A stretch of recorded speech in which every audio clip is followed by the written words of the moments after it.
Bom dia. Sejam bem-vindos à teleconferência da Bimob, referente aos resultados do segundo trimestre de 2021.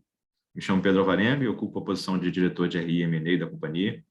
Comigo hoje estão presentes o Pedro Ripper, nosso CEO, Rodan Spillmann, nosso CFO. Informamos que a apresentação está sendo gravada e que todos os participantes poderão não só nos ouvir durante a teleconferência, mas também visualizar os participantes e acompanhar a apresentação. Adicionalmente, todos os participantes poderão acessar a tradução simultânea em inglês, caso assim desejem. No canto inferior direito, há um botão Interpretation. Basta clicar e selecionar a língua desejada. For those that don't speak Portuguese, we have an English channel that can be used by pressing the Interpretation button on the bottom right corner and choose the option English. Logo após a apresentação, iniciaremos a sessão de perguntas e respostas, exclusivamente para analistas e investidores, quando maiores instruções serão fornecidas. Antes de prosseguir, gostaríamos de esclarecer que eventuais declarações que possam ser feitas durante essa teleconferência, relativas às perspectivas de negócio da Bimob, projeções, metas operacionais e financeiras, constituem-se em crenças e premissas da diretoria da companhia, bem como informações atualmente disponíveis. Elas envolvem riscos, incertezas e premissas, pois se referem a eventos futuros e, portanto, dependem de circunstâncias que podem ou não ocorrer. Investidores devem compreender que condições econômicas gerais da indústria e outros fatores operacionais podem afetar o desempenho futuro da Bimob e conduzir a resultados que diferem materialmente daqueles expressos em tais considerações futuras. Agora, gostaria de passar a palavra ao Pedro Ripper, que fará os comentários sobre os resultados nesse início de ano. Por favor, Pedro, pode prosseguir. Obrigado, Pedro. Bem, bom dia a todos. É um prazer estar aqui com nossos investidores e demais interessados aqui em acompanhar a história da Bimob para mais um resultado trimestral. Antes de eu começar, eu acho que vale ressaltar que a gente vai ter uma agenda um pouco diferente da usual. Para fazer um bom uso do tempo de todos, eu vou começar passando um pouco pelos resultados operacionais e os resultados do segundo trimestre, como programado, mas eu gostaria de reservar algum tempo para descrever em mais detalhe a motivação estratégica das duas aquisições, associada aos fatos relevantes que a gente comunicou ao mercado nos últimos 2 dias úteis. Acho que com isso a gente vai poder articular um pouco a visão por trás dessas aquisições, um pouco direcionalmente do tipo de sinergia esperado, e com isso a gente termina a apresentação após essa parte e a gente abre para perguntas e respostas. Então, começando aqui, eu acho que sempre vale a pena, dado que a Bimob ainda não tem tanto tempo listada e é uma empresa que não tem comparáveis tão óbvios, vale sempre um recap muito rápido de como é que é o nosso modelo de negócio hoje. Eu friso aqui a palavra hoje, porque claramente com essas aquisições a gente está dando alguns passos de evolução nesse modelo, mas sem perder a sua base e sua essência. Então, lembrando alguns pontos, né? Hoje a Bimob é uma empresa especializada na distribuição de serviços digitais e de microfinanças, muito com foco do cliente de renda um pouco mais baixa em países emergentes. A gente tem 3 linhas de negócio principais. A principal linha de negócios hoje, pré-M&A, são linhas de assinaturas de apps and games, no modelo de recorrência. A nossa segunda e maior oferta é a oferta de microfinanças e de plataformas, que nesse momento se restringe à oferta de comunicações. Nosso modelo é um modelo B2B2C, que significa que a gente chega no cliente final sempre através de grandes parcerias. Historicamente, essas parcerias são concentradas em operadoras de telefonia móvel, no Brasil e no mundo, e estamos trabalhando para, em breve, lançar algumas parcerias com bancos digitais e carteiras digitais, que seguem a mesma lógica de fazer uma parceria em cima de meios de pagamento desses parceiros e em capacidade de distribuição digital. Então, em grandes linhas, esse é o modelo fim a fim da Bimob. Vocês vão ver um pouco mais para frente que esse modelo ele é galgado numa tecnologia, ou melhor dizendo, uma plataforma de distribuição que a gente chama de Loop, que ela, de certa forma, cria e monitora insights e entendimento sobre os usuários, e com isso pode orquestrar o melhor tipo de serviço entre as opções que a gente oferece para o usuário no melhor momento. Então, com essa base de entendimento, eu vou mostrar agora um pouco dos indicadores operacionais que foram executados no segundo trimestre. Como lembrado, a gente tem compartilhado 3 famílias de indicadores operacionais. A primeira e a segunda muito em cima do modelo de assinaturas, que é a maior linha de receita atual da empresa. A gente tem 2 modelos de assinaturas, as que são pagas pelo usuário final onde no final do dia, junto com nossos parceiros, a gente faz uma cobrança com o usuário final, um pedaço dessa receita fica com a Bimob e um pedaço fica com nossos parceiros.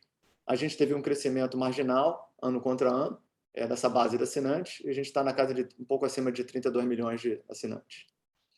Já no modelo alternativo, que se complementa ao primeiro, em muitos casos, nossos parceiros compram em atacado, vamos dizer assim, alguns dos nossos serviços para poder oferecer de maneira empacotada aos seus clientes finais. Esse modelo acabou se destacando um pouco mais desse trimestre. Não é direcionalmente uma tendência, mas é natural que esses vão ter períodos que um vai crescer mais, o outro vai crescer mais, e a gente cresceu por volta de 8%, chegando praticamente a 30 milhões de assinantes nessa segunda modalidade. E o terceiro KPI, que a gente acompanha e compartilha, ele é um zoom nas microtransações financeiras, e a gente teve um crescimento bastante robusto, de 15% ano contra ano, passando de 43 milhões de transações. Com isso, a gente pode ver um pouco melhor como é que a gente derivou os demais metas financeiras e métricas financeiras. Quando a gente olha sobre a receita líquida, a combinação desses KPIs trouxe um crescimento de 8% ano contra ano, e acho que vale alguns comentários aqui para dar um pouco de cor sobre esse crescimento de receita.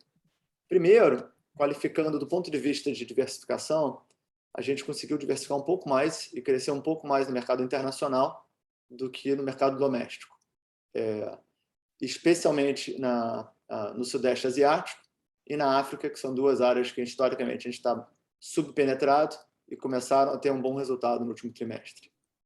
Quando a gente olha essa mesma quebra de receita, mas agora sobre um ponto de vista de família de serviço, teve um destaque bem grande que na área de microfinanças e comunicações a gente cresceu acima de 35% ano contra ano. Então, continua de maneira consistente a tese de crescimento mais acelerado das famílias novas de serviço, não de maneira nenhuma indicando que os demais serviços já estejam penetrados e maduros, ainda tem uma grande oportunidade, mas mostra que a empresa tem se diversificado na direção que a gente tem indicado nos trimestres anteriores.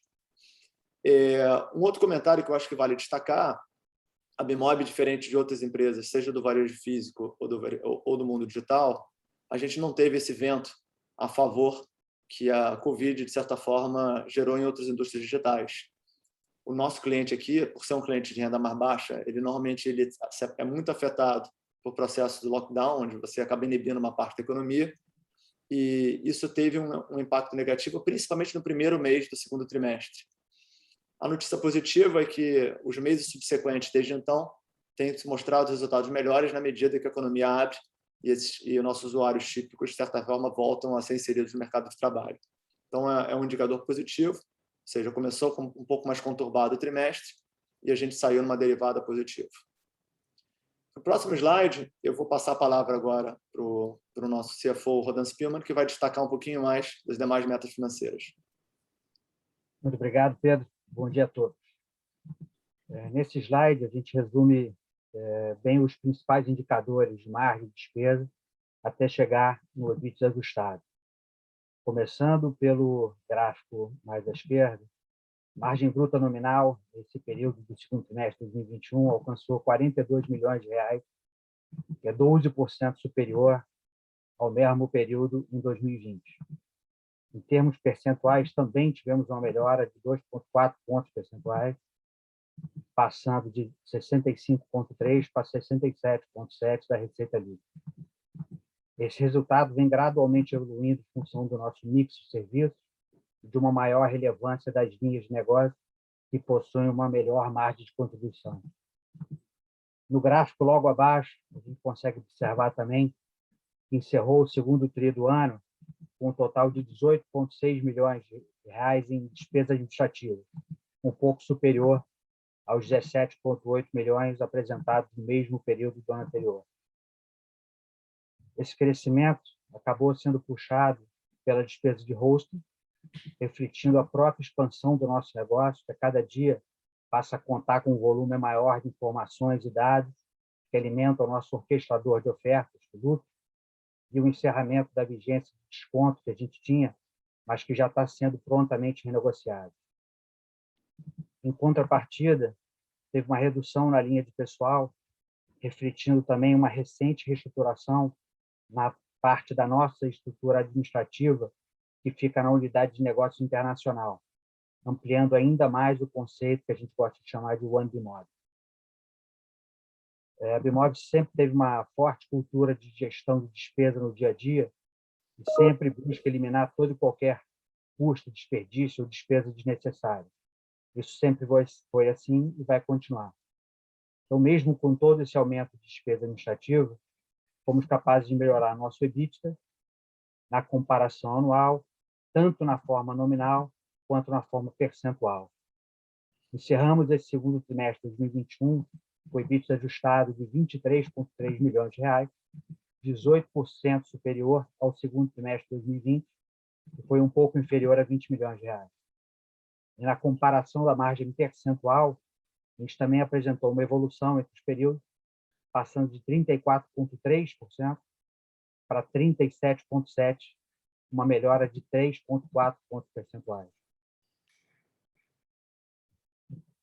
Nos slides anteriores, a gente mostra o crescimento de receita, o crescimento das margens, em função do nosso ganho de eficiência, e leva a um crescimento do nosso lucro líquido quando comparado com o ano anterior. Nesse período, a gente teve o auxílio de duas resultados não recorrentes. Um foi um ajuste nas nossas provisões ligadas ao plano de incentivo de longo prazo, e o segundo foi a contabilização de benefícios fiscais ligados à lei do bem. E o saldo maior de caixa, gerado pela captação do IPO, também elevou o nosso resultado financeiro, mas, obviamente, isso a gente já considera como efeito recorrente.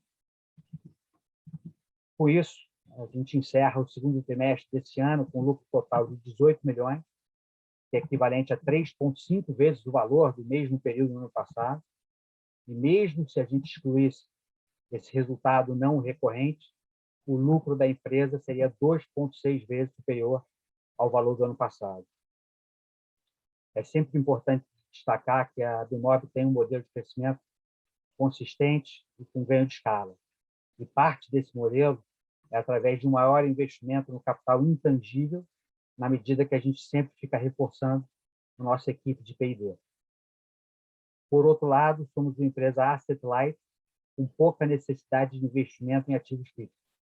Grande parte da nossa infraestrutura é através de contratos de aluguel ou de serviço, trazendo uma maior escalabilidade para o nosso negócio. Como forma de acompanhar a evolução da nossa geração de caixa, a gente utiliza o indicador de fluxo de caixa operacional, que é medido pelo EBITDA ajustado deduzido do CAPEX. E a gente também acompanha a conversão do caixa, que é definido como resultado da divisão desse indicador de geração de caixa pelo próprio EBITDA ajustado do mesmo período. Com isso, nesse segundo trimestre de 2021, a gente atingiu uma geração operacional de caixa de 20,5 milhões de reais, que é 18% superior aos 17,4 do mesmo período de 2020, e com uma conversão de caixa mantida na casa de 88%. Agora eu volto a palavra para o Pedro Ripper para dar continuidade à apresentação. Perfeito. Seguindo um pouco dos resultados e, de certa forma, preparando o palco aqui para a gente falar um pouco dos M&As, eu acho que vale lembrar um pouco de que tem sido as avenidas de crescimento que, historicamente, a gente tem perseguido e que estão consistentes com a nossa visão de médio e longo prazo. E eu vou usar esse pano de fundo para explicar um pouco a lógica dos M&As que a gente concretizou e a lógica dos M&As que a gente continua buscando. Lembrando que é um processo contínuo na nossa visão. Então, a gente tem 3 vetores de crescimento. Tá? A gente, por um lado, tem serviços já lançados e a gente busca penetrar mais as bases de assinantes endereçáveis. Lembrando, a gente hoje, através dos nossos parceiros, acessa um pouco mais de 2 bilhões, 2,2 bilhões de usuários potenciais. E uma vez que a gente tem um serviço lançado com parceiro, a gente quer escalá-lo, penetrando o maior número possível desses serviços. Para isso, a gente faz uso dos chamados canais digitais. Né? O próprio Loop, que é a plataforma que a gente desenvolveu, é o melhor exemplo de uma plataforma, um canal digital. Então, é uma maneira de a gente aumentar a penetração em lugares onde a gente já lançou um serviço. Indo da esquerda para a direita embaixo, depois você tem a dimensão de geografias e parceiros, né? A gente pode entrar em novos países ou fazer novas parcerias com outras empresas no modelo B2B2C que nos estendam ao alcance a mais clientes. Então, é uma maneira de aumentar o mercado endereçável. E o terceiro, último vetor aqui, é a gente lançar novos serviços para endereçar aqueles clientes que eu já tenho acesso através dos canais que a gente já distribuiu. Ou seja, hipoteticamente, eu já tenho, sei lá, um serviço de apps and games lançado numa determinada região, com um determinado parceiro.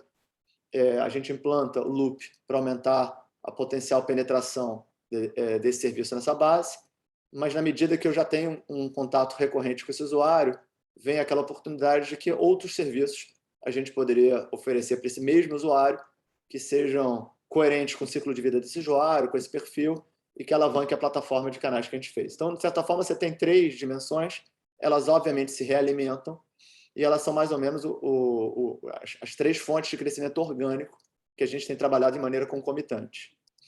A tese toda, quando a gente olha para frente, é que a gente tem alguns pilares, que são os que estão no centro aqui, que a gente pretende se manter fiel a eles, ou seja, a gente tem muita afinidade com o mundo de móvel, em cima das transações feitas em cima de smartphones, então a gente pretende manter essa afinidade, esse foco. A gente tem um diferencial focado em mercados emergentes que a gente mantém. O modelo B2B2C é um modelo que funciona bem, e de ser puro digital, e a gente tem essas 3 dimensões de potencial expansão. Essas dimensões que a gente usa para a busca de crescimento orgânico, não coincidentemente, são as 3 assim, lentes da qual a gente tem olhado e buscado fazer M&As. Em especial, olhando mais na dimensão de canais, serviços digitais, e talvez os senhores devem lembrar, a gente comentou no passado que dentro dos serviços digitais, se mostrava muito promissor pelo pouco tempo que a gente entrou nele e parecia que a gente, de fato, tinha uma demanda latente, que é o segmento de microfinanças. Então, com esse pano de fundo, vocês podem ver agora no próximo slide que a gente anunciou 2 aquisições que são bastante complementares do ponto de vista desse framework, desse modelinho das 3 dimensões. A M4U, a Bimob está no centro aqui dessa visão ilustrativa. A M4U ela trouxe um aumento muito substancial de meios de pagamentos numa oferta específica de microfinanças, que é o que indica a gente crescendo verticalmente nesse eixo, ou seja, a gente estica a variedade e a robustez dos serviços de microfinanças que a gente tem. E no momento imediato, ela não traz uma plataforma de geografias novas, mas é o efeito contrário. A Bimob é que aporta uma capilaridade maior de canais e geografias, daí as sinergias que a gente vai comentar um pouquinho mais à frente. Sobre essa mesma ótica, a Tiaxa já, por sua vez, complementa em 3 eixos.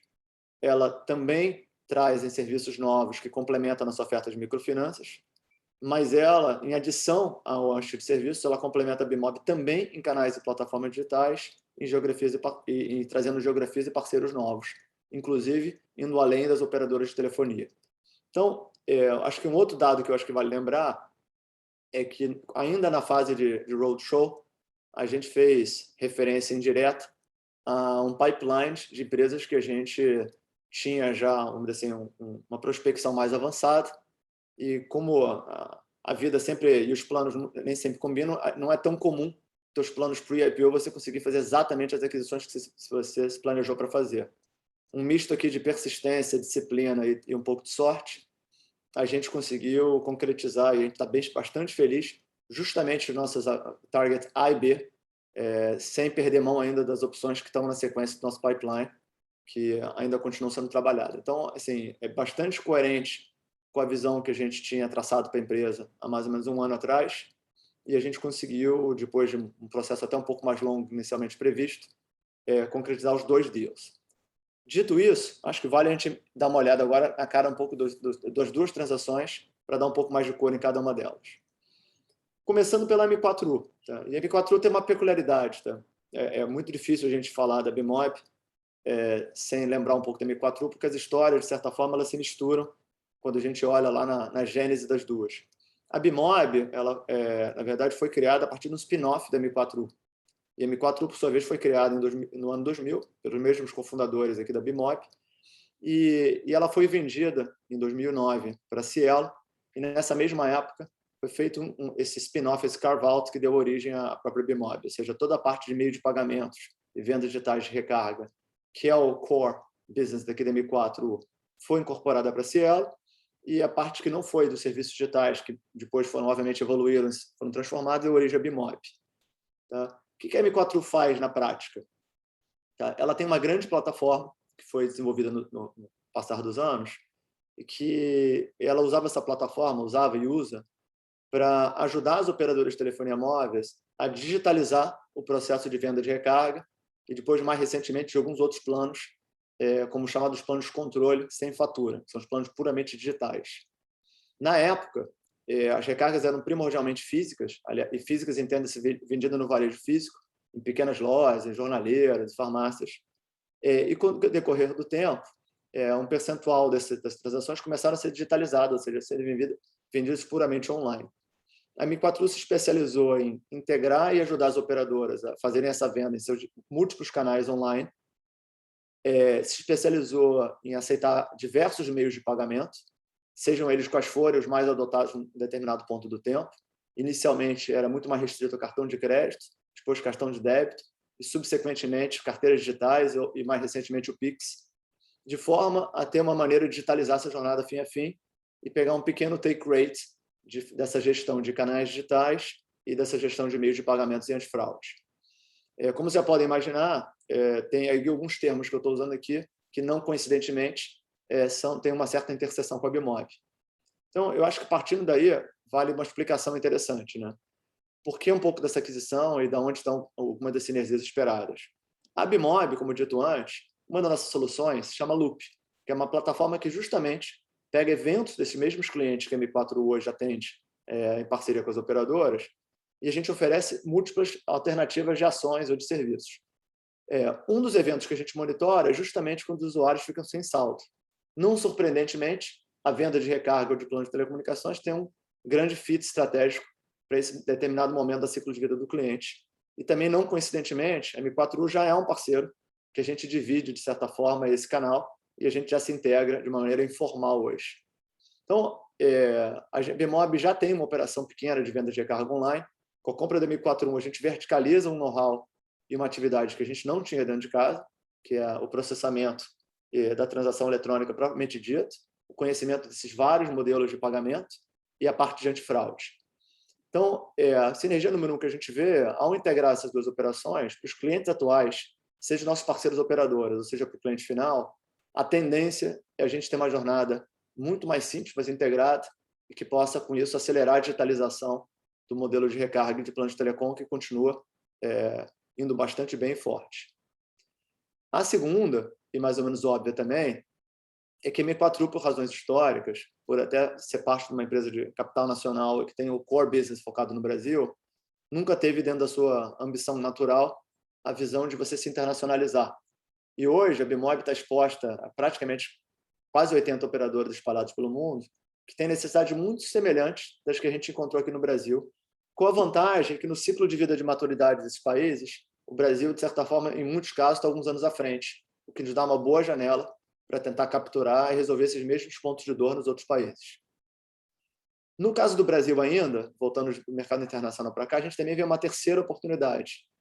A tendência é os planos cada vez mais serem mais digitais, seja os planos pré-pago, com a venda da recarga gradualmente migrando do mundo físico mais ainda para o mundo online, e outros planos, como os que eu fiz referência, chamado controle sem fatura, onde o cliente cadastra algum meio de pagamento digital. Se for cartão de crédito, você nem tem que fazer uma análise de crédito, você tem uma experiência praticamente muito mais assim, light touch, e tem sido um tipo de plano que tem crescido bastante. E a M4U aqui é o parceiro natural, e já é o parceiro de escolha da maioria dos operadores nesse sentido. E aí, terminando um pouco a lógica, ou seja, esses são os 3, 4 eixos que a gente enxerga como as sinergias mais óbvias e principais de primeira derivada. Mas a gente, ao se reengajar e se reaproximar da M4U nesse último ano, a gente viu que tem algumas opcionalidades muito interessantes que a gente pretende explorar. Então, a primeira é que esse ponto de dor das operadoras, que é mais ou menos o nosso pão com queijo aqui, né? No caso deles, tem outras indústrias que têm pontos de dor muito semelhantes, entre elas o setor de utilities, que também está tentando digitalizar essa relação de cobrança com os clientes, e a gente vê que aqui é uma adjacência natural e uma potencial opcionalidade para M4U e Bimob juntas. Um outro ângulo que a gente gosta bastante é um ângulo de pegar alguma dessas competências que foram usadas especificamente para o mundo de recarga e aplicar ele a outras indústrias, especificamente o mercado de antifraude. Sem me delongar muito aqui, recargas digitais são um dos bens digitais mais fraudados por uma série de razões, e a M4U foi obrigada, no decorrer da última década, a desenvolver um know-how de antifraude bastante sofisticado para conseguir atuar com um volume de transações tão grande, em um serviço de margem baixa, e conseguir aplicar as melhores práticas de antifraude que claramente seriam aplicadas para o e-commerce em geral. Então, de novo, no nosso modelo original de aquisição, nenhuma dessas opcionalidades está capturada, mas a gente é bastante entusiasmado com os 3 ou 4 eixos acima que a gente comentou. Dando sequência, e falando alguns dos KPIs daqui da M4U, de maneira não exaustiva, a M4U ela tem uma margem de contribuição bruta, que seria talvez o proxy mais parecido com a receita da Bimob, de 145 milhões, ou seja, isso é como se fosse o take rate das transações que a M4U acaba processando. Em cima desses 145, que são a visão dos últimos 12 meses da M4U, ela gera um EBITDA na casa de 52 milhões. Ela também, ela basicamente, os únicos ativos da M4U é a capitalização intangível dos sistemas, das tecnologias que ela desenvolve. Isso, basicamente, a subtração dessa depreciação do P&D mais os impostos gera um lucro líquido na casa de 18 milhões, uma vez mais numa visão dos últimos 12 meses. Alguns outros KPIs interessantes é o volume massivo de transações. A gente acaba processando mais de 200 milhões de transações de venda e pagamento desses planos, controles e pré-pagos. O TPV, ou seja, o valor total processado pela M4 nos últimos 12 meses foi de 6 bilhões de reais. E, curiosamente, o Pix, apesar de ser muito recente, tem crescido bastante, e a M4 foi bastante ágil e ser talvez a primeira empresa no mundo de operadoras a incorporar o Pix como meio de pagamento, e já representa aqui 14% do total das recargas e crescendo. Então, mostra aqui a agilidade de reconhecer mudanças aqui no landscape aqui de meio de pagamentos e incorporar rapidamente outros modelos. Um outro dado interessante, e a gente vai falar um pouquinho mais à frente, é do ponto de vista de capital humano, né? Além das competências todas que a gente adiciona, a gente está no mercado que é extremamente competitivo do ponto de vista de atração de talentos, especificamente em tecnologia e produtos.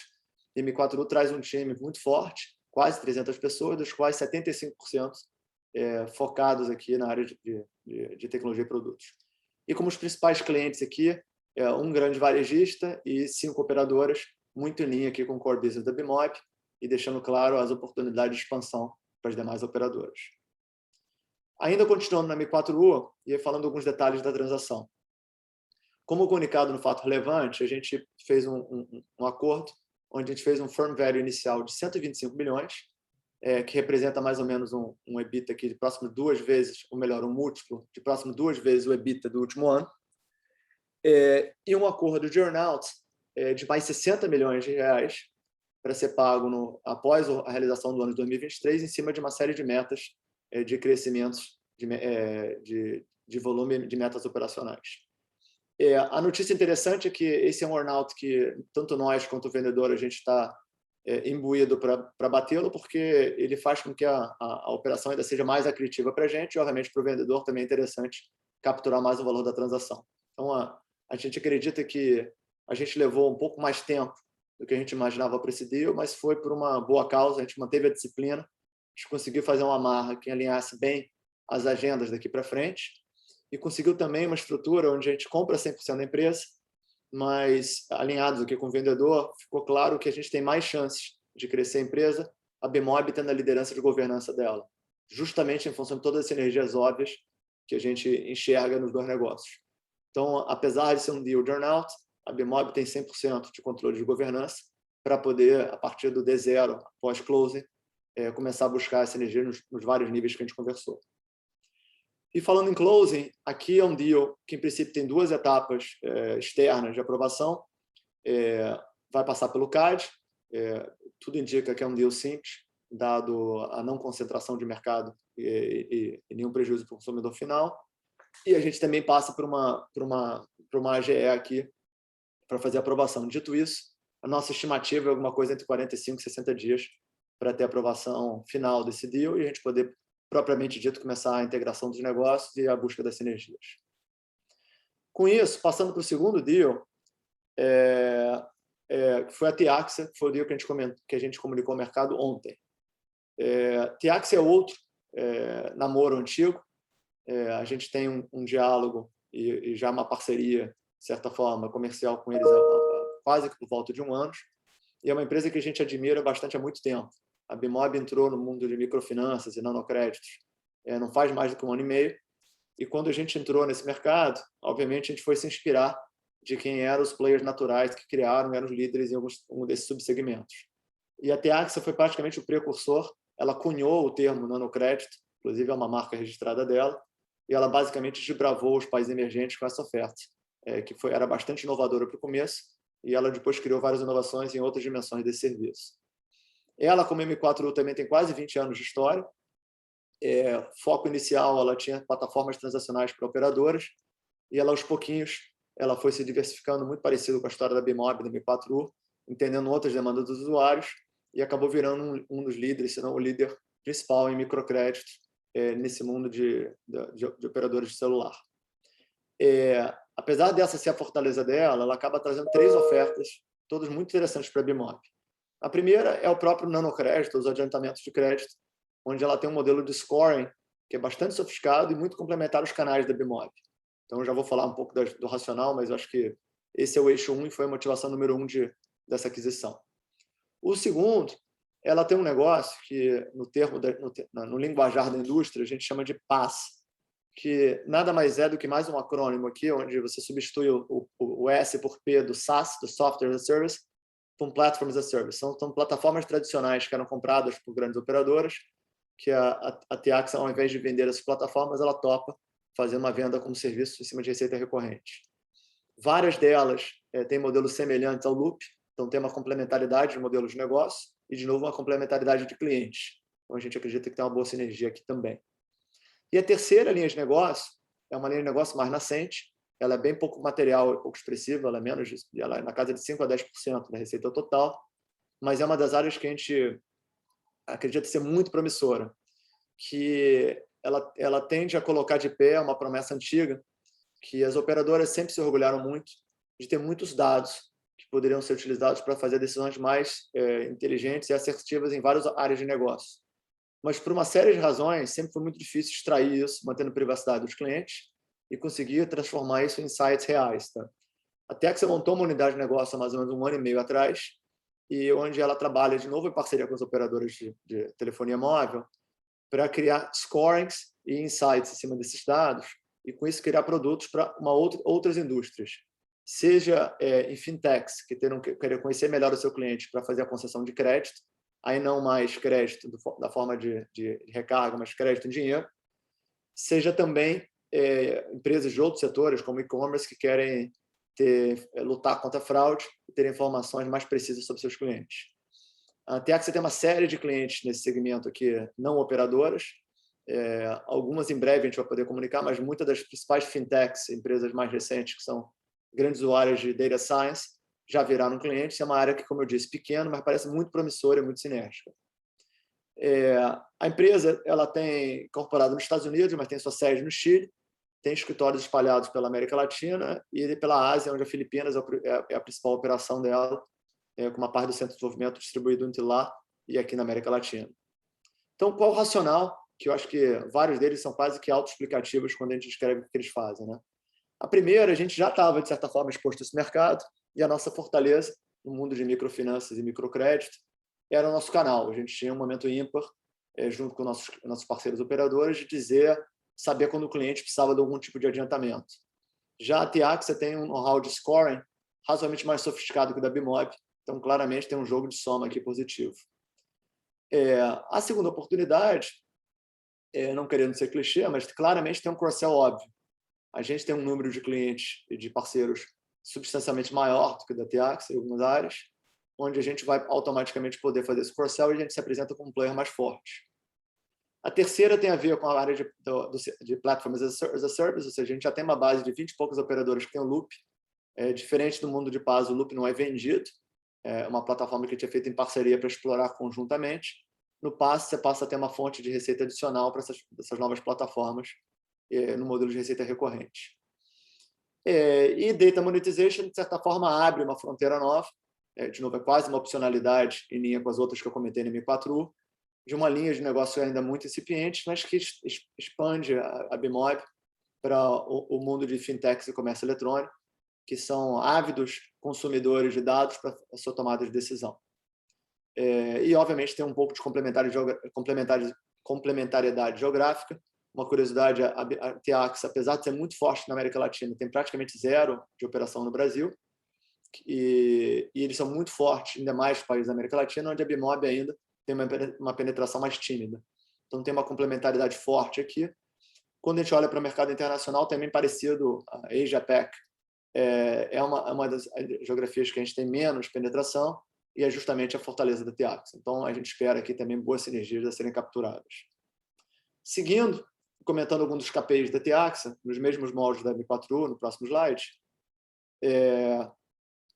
a TIAX, no último ano, ela fez 17 milhões de dólares de receita líquida, um EBITDA de 3 milhões de dólares e um lucro líquido próximo de 2 milhões. Um dado só interessante, a TIAX tinha uma dívida cara, e na transação que a gente tinha feito, essa dívida é quitada. Então, esse lucro líquido deve se aproximar bastante ao EBITDA, então é uma empresa bastante geradora de caixa. Ela ela capitaliza praticamente nada do PID dela. Então, o lucro e o EBITDA se aproximam bastante, é uma empresa ainda mais asset light do que a Bimob. Ela tem números bastante superlativos, que mostra aí um pouco a ênfase em data science dela. Elas analisam 200 milhões de usuários diariamente para poder fazer essas ofertas de microcrédito. Anualmente faz 270 milhões de transações, tá? E adianta, na forma de microcrédito, acima de 170 milhões de dólares no ano de 2020. Igual a M4U, também é uma empresa muito orientada à tecnologia. Ela tem 70% da sua equipe, que, aliás, é muito talentosa na área de tecnologia e produtos, e aí ênfase na área de data science, que é uma das competências mais fortes da TIAX, o que, de novo, reforça muito uma área que a Bimob tem aí muitas vagas em aberto, então vai ajudar muito a aumentar a nossa força de execução. Como cliente, rapidamente, ela tem uma série de operadoras, aqui é uma lista não exaustiva, e como eu já fiz referência, uma série de fintechs e outras instituições financeiras. Temos algumas empresas aqui bastante high profile que não estão nesse slide. Em breve a gente vai ter autorização de poder comunicar os nomes, mas eu acho que vocês vão gostar de ver que algumas das empresas consideradas mais arrojadas no uso de data science estão virando parceiros da TIAX para fazer uso desses scores. E aí, seguindo, e falando rapidamente agora um pouco sobre as condições da transação, aqui foi um deal de 17,4 milhões de firm value, ou seja, a empresa sai dos vendedores aqui o valor para bater a dívida, ou seja, o equity value foi mais ou menos esse valor subtraído por uns 6,5 milhões. Ela representa um múltiplo, do ponto de vista de EBITDA, de 5,9 vezes o EBITDA do ano passado. Quando a gente olha por geração de caixa, é praticamente o mesmo múltiplo quando se ajusta pelo custo da dívida. Ou seja, é um múltiplo bastante acretivo da Bimob, tanto do ponto de vista de EBITDA, principalmente do ponto de vista de geração de caixa.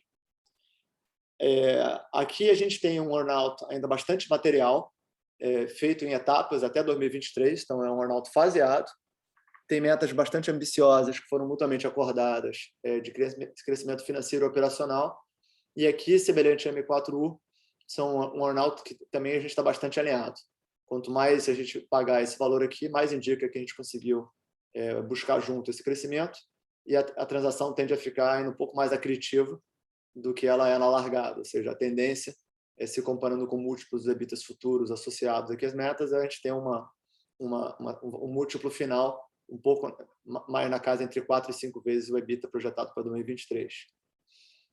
A transação, no fundo, ela é a incorporação da holding da TIAX, que fica nos Estados Unidos. A gente tem 100% do controle da TIAX, porém, num arranjo um pouco diferente do que do M4U, a gente fez um plano de retenção forte com o CEO e fundador, que é o CEO e fundador da TIAX, que é o Felipe Valdez. Aliás, uma das motivações da aquisição foi justamente o Felipe e a equipe dele, que nos impressionou muito pelo conhecimento do setor e pelas complementaridades aqui de competências com a gente. E eles ficam aqui bastante, de certa forma, alinhados com a Bimob, e eles vão liderar essa frente aqui de execução da área de microfinanças, e a Bimob vai colocar aí seus canais digitais, suas forças de venda, para tentar escalar esse modelo de maneira mais rápida do que feito até nesse momento. A operação foi assinada agora na sexta-noite, comunicada no mercado segunda de manhã, e a gente também tem algumas etapas subsequentes para o closing. Diferente da M4U, aqui a gente não deve passar por assembleia nem pelo CAD, então tem uma propensão a gente conseguir fazer num período menor. Nossa estimativa é que por volta de 30 dias a gente tem o closing e a gente, mais uma vez, pode trabalhar nas sinergias. Passando para o próximo, e dando aqui um pouco de conjunto da obra aqui para a gente poder começar a ir para perguntas e respostas. Primeiro, rapidamente, do ponto de vista qualitativo, a gente passou nos últimos slides. Do ponto de vista quantitativo, obviamente essa não era a motivação, mas claramente a Bimob dá um salto em escala, o que é bom, que dilui um pouco nossos custos fixos, e a gente ganha massa crítica em áreas que são importantes. Então, a gente sai, numa visão de LTM, a gente sai de uma batida hoje de receita para quase dobrar a receita olhando os últimos 12 meses, um cenário pós-closing, e a gente praticamente faz o mesmo. A gente multiplicaria por 1,7 uma visão olhando os 12 meses passados. Ou seja, são 2 deals materiais com muitas opcionalidades e muita sinergia olhando para frente. Quando a gente olha um pouco do jeitão dessa receita, ela, curiosamente, a gente praticamente mantém o mesmo mix entre o nosso mercado nacional e internacional. Aliás, eu talvez tenha que ter... Fiquei na dúvida olhando para esse número, na minha memória me falha, esse número era um pouquinho maior para o Brasil, a gente teria ganhado 2 ou 3 pontos percentuais, mas a gente pode validar esse número. Mas, como linhas gerais, o mix se mantém a empresa ainda com um grande viés de potencial crescimento internacional. Já quando a gente olha do ponto de vista de mix de serviços, a gente vai começar a dar uma abertura mais agora nos números da Bimob a partir do próximo trimestre, onde a gente vai dividir agora em 3 linhas de receita. A gente segrega microfinanças, que até hoje era 8% da nossa receita, crescia muito. Communications era 19% e as assinaturas de serviços digitais eram 73%. Pós-closing, olhando para os últimos 12 meses, a gente fica com uma empresa que ganhou muita expressividade em microfinanças, ainda continua muito forte na área de serviços digitais, dos apps and games, e passa a começar a ter um negócio mais robusto de plataformas como serviço. E essas 3 linhas de negócio, com indicadores específicos de cada um, vão ser o nosso modelo de comunicação a partir do próximo trimestre, e muito possivelmente a gente vai fazer uma reunião um pouco mais estruturada para poder articular os planos futuros de sinergia, uma vez que os closing têm sido aprovados. Últimos 2 slides, comentando aqui um pouquinho do que eu já dei uma tinta sobre equipe e talentos. A gente praticamente triplica a nossa base de time de tecnologia e produtos, ou seja, do headcount da Bimob hoje, das 260 pessoas, 78 era tecnologia e produtos. Então, a gente está saindo aqui de 78%, então a gente está saindo de 200 pessoas para 545 em tech. Pode parecer aqui que eu esteja estressando muito esse ponto, mas é um dos principais desafios de qualquer empresa de tecnologia atualmente, é atrair bons talentos. Então, essa aquisição ainda tem esse benefício da gente fortalecer muito a nossa massa crítica em muitas áreas de conhecimento. E a gente passa a ter pessoas distribuídas em 16 países, que já é um modelo de operação muito semelhante ao que a Bimob já está acostumada a fazer nos últimos vários anos.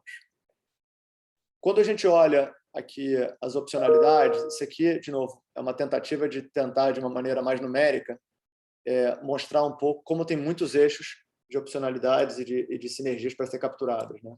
Juntos, a gente tem parcerias hoje com 87 operadoras, e quando a gente olha os serviços lançados, você vê que os serviços de assinaturas digitais são os que a gente está lançado em mais operadoras, mas ainda muito subpenetrado em diversas. E quando a gente começa a olhar as outras várias modalidades de ofertas, ainda estamos com muitas oportunidades de cross-sell a serem perseguidas. Então, isso dentro só do pool atual de parceiros que a gente já tem relacionamento. Então, a gente tem uma dimensão, que é esse cross-sell, e tem a segunda dimensão, que é usar o lucro para escalar o serviço já lançado ou o serviço que a gente está lançando. Então, de novo, aqui não é uma maneira exaustiva, mas é mais para mostrar o quão complementar que essas 2 empresas são ao ecossistema que a Bimob já tinha construído. E aí, fechando com um pouco um resumo do que a gente falou aqui até agora. O último slide, por favor, Pedro.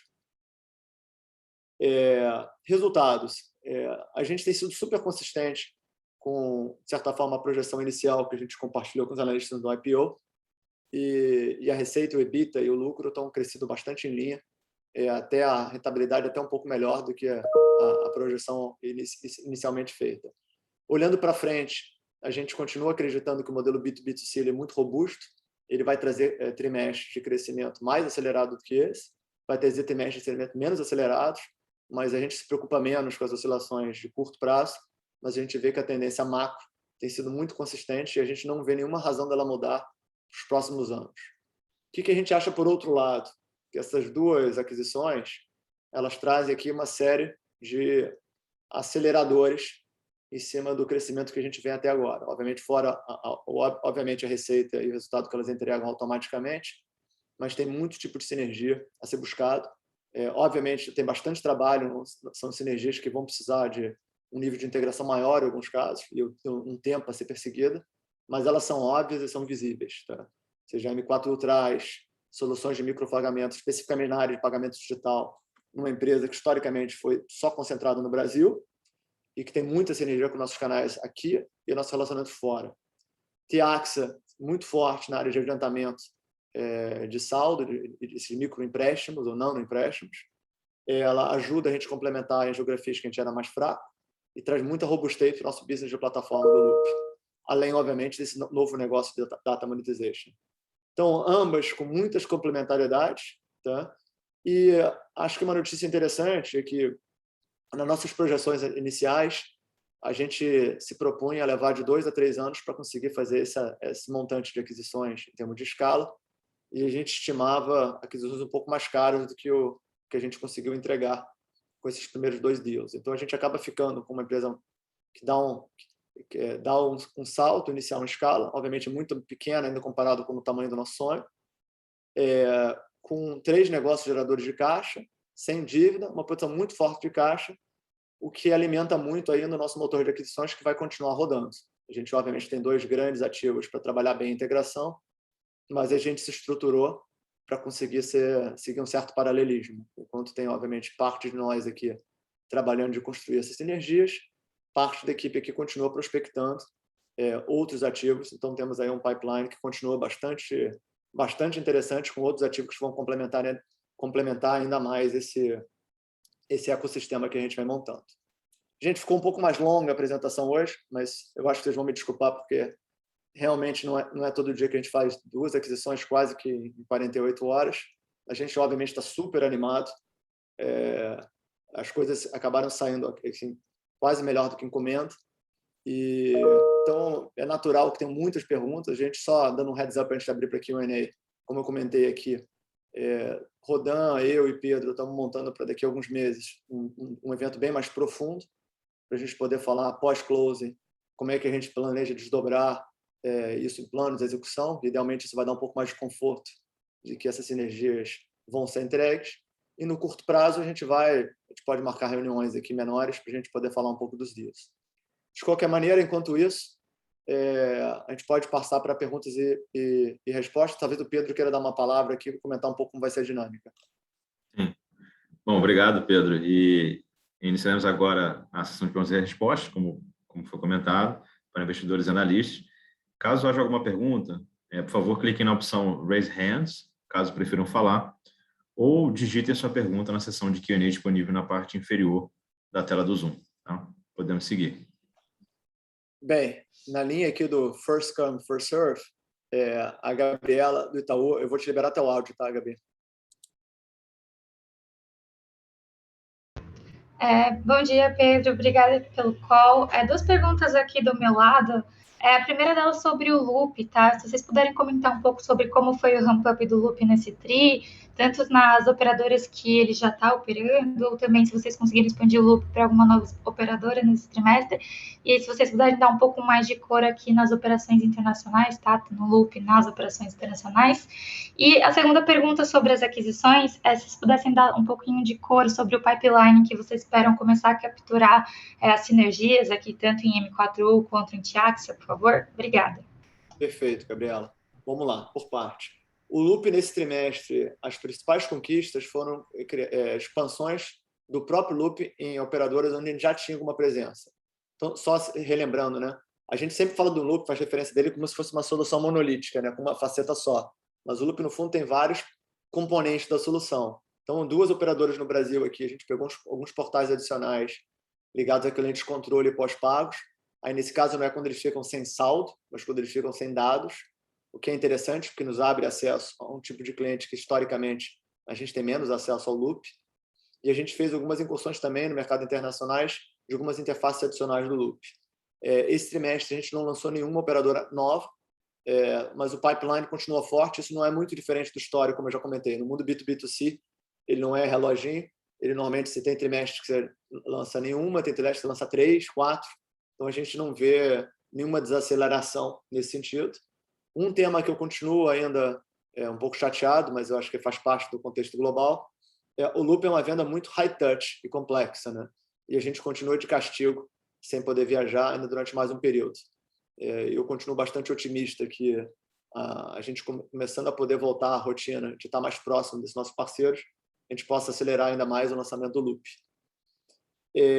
Um pouco sobre a tua outra pergunta, do mercado internacional, o último trimestre foi foi um trimestre ok.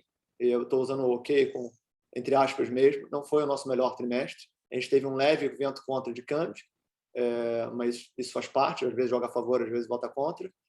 A gente teve uma retração relevante em Bangladesh. A contrapartida, a gente teve um crescimento muito forte em Paquistão. Bangladesh teve uma mudança regulatória que acabou afetando e, de certa forma, ofuscou um pouco o crescimento das outras geografias, que é uma pena. O mercado internacional, se a gente tirasse esse efeito pontual, teria mostrado um resultado mais robusto, mas, de novo, isso faz parte do negócio. Então, às vezes, tem alguns elementos que vão bem. Agora, as demais geografias performaram bem. A África foi bem, como já estava indo. Sudeste Asiático, que é uma área que a gente era mais fraco, também teve bons desdobramentos. Então, continuamos querendo investir mais em África, que é um continente que está começando a ter uma penetração de smartphone bastante relevante e que a Bimob ainda é bastante subrepresentada. Gabriela, mudando para a segunda parte da tua pergunta, eu acho que existe agora assim, sinergia de várias frentes. Tá? O drive dos 2 negócios, só para ser bem claro, é 90% sinergia de receita. Tá? Por mais que o Rodan tenha mostrado de maneira muito clara que a gente tem uma disciplina de custo muito grande e que, obviamente, sempre que tiver alguma oportunidade de redundância, a gente vai buscar. Em tecnologia, a gente não vê muita redundância de custo, porque a gente quer, pelo contrário, investir mais em tecnologia, mas é natural que tenham áreas de sobreposição. Então, temos uma infraestrutura de nuvem, que a Bimob tem contratos que são bem mais vantajosos que dos players, então vão trazer sinergia de custo. Temos umas áreas que têm centros de operação de rede que são redundantes, mas só para deixar claro que essas não são as prioridades. A gente vai fazer essas sinergias com muito parcimônia. Eu acho que a gente leva talvez um ano para capturá-la de forma que a gente... É tudo missão crítica aqui. A gente vai fazer tudo no seu devido time. Já essa calma, ela é oposta do ponto de vista de agressividade comercial. Né? A gente acha que tem muito a fazer juntos. Então, acho que tem 2 coisas. Primeiro, a gente tem que mostrar que essa sinergia que nos empolga, os nossos clientes, idealmente, deveriam se empolgar junto com a gente. Isso a gente tem que mostrar que a soma de 1 em 1 dá mais de 3. Então, tem um trabalho aqui de curto prazo com as operadoras no Brasil para a gente construir mais valor junto. Um dado interessante aqui, mais soft. Obviamente, a gente não faria um deal desse antes de conversar e testar as águas, obviamente, com os 4 grandes clientes. Né? Imagina uma empresa que tem praticamente toda a sua receita passando por 4 parceiros e foi muito bem recebido, foi ótimo. A gente teve muito apoio aqui dos parceiros que conseguiram chegar ao mesmo tipo de sinergia que a gente via, achavam que a gente poderia fazer um melhor trabalho junto e, de certa forma, eles ficariam com um pouco melhor dos mundos. Então, essa sinergia a gente vai buscar com bastante afinco rápido e, obviamente, vai ter um ciclo de venda internacional que é longo. Assim que a gente tiver o closing, a gente vai dar a largada para começar a botar os times para trabalharem mais juntos. Então, de novo, Gabriela, ainda está raso agora para poder articular, mas eu prometo que pós-closing a gente vai poder ser bem mais detalhado e, eventualmente, até quantificar um pouco o que são as oportunidades que a gente enxerga para frente. Beleza, Pedro, obrigada, ficou super claro. Você. Próximo aqui, tudo bom, Bernardo? Bernardo da XP. Bom dia, Pedro, Rodão, Varenga. Vocês estão me escutando bem? Perfeitamente. Beleza. Parabéns, em primeiro lugar, aí pelos 2 deals, né? Vocês estão entregando as 2 maiores exatamente aí como vocês prometeram no IPO. E na minha visão aí com múltiplos bem atrativos. Anotei aqui no meu caderninho aí a combinação aí, persistência, disciplina e sorte. Gostei. É isso aí. Sobre a Tiaxa, se você puder explorar um pouco mais os avanços, né, que a companhia já fez nesse segmento de nanocrédito, mas além do adiantamento do saldo pré-pago, né? Então, eu fiquei bastante interessado especificamente nessa parte de empréstimo de dinheiro, se você puder falar um pouquinho. E aí, a minha segunda pergunta ainda sobre a Tiaxa, né, me chamou muita atenção o portfólio deles de bancos, de fintechs, e eu queria entender se já existe aí alguma lição aprendida, né, sobre o potencial que a companhia já identificou aí atendendo o setor financeiro. Obviamente, vocês não operam ativo, né? Mas nas discussões que vocês já tiveram, talvez vocês já tenham aí identificado alguns fits. Perfeito. Ótima pergunta. Vamos lá, Bernardo. Vamos por parte. A gente enxerga 2 derivadas, vamos dizer assim, em cima do adiantamento de saldo, de airtime, dados, voz, etc., que são as modalidades que tanto a Tiaxa quanto a Bemob historicamente trabalham, né? A primeira está ligada a justamente o data monetization. A gente tem como tomar confiança que dá para dar dinheiro, não necessariamente a gente dando dinheiro diretamente no primeiro momento. Explicando melhor. Quando eu crio um scoring de crédito que outras fintechs estão usando, é um pouco ganha-ganha, né? Por um lado, eu estou validando a tese que esses dados, de fato, te geram mais noção de propensão de quem é bom pagador e não é bom pagador, na medida que as fintechs estão incorporando nos seus modelos de scoring isso. E, ao mesmo tempo, abre, obviamente, um apetite, se não faz sentido a gente, nesse segmento que carece muito de informação sobre o cliente, esse segmento do nanocrédito, eventualmente a gente se enveredar ali. A Tiaxa teve algumas experiências na África, como eu comentei, ela foi uma precursora desse negócio. Entre nós aqui, esse eu brinco lá, é um ovo de Colombo que ninguém botou de pé ainda, e como tem ainda muita oportunidade de mato alto no segmento de renda mais alta, é onde a maior pardação hoje das fintechs está, salvo poucas exceções. Então, a gente olha, voltando, 2 derivadas, né? Olhar crédito, não, no primeiro momento, não agente direto, mas potencializando e essas fintechs a elas poderem dar crédito em segmentos que muitas vezes elas têm mais dificuldade. E a gente não descarta, Bernardo, a ideia de nós mesmos fazermos nanocrédito de uma maneira bastante controlada no início, para a gente entender essa transição da recarga para o dinheiro. Então, eu não tenho a menor dúvida que isso vai acontecer no mundo em algum momento. É natural que o que se aprendeu para recarga funcione para dinheiro. E se acho que tem uma empresa que está bem posicionada para botar esse ovo de Colombo de pé, somos nós. Só vamos fazer isso com parcimônia, porque jogo de crédito não é brincadeira. A gente já aprendeu bem e até ao trabalhar com as fintechs tem sido ótimo, está sendo super aprendizado.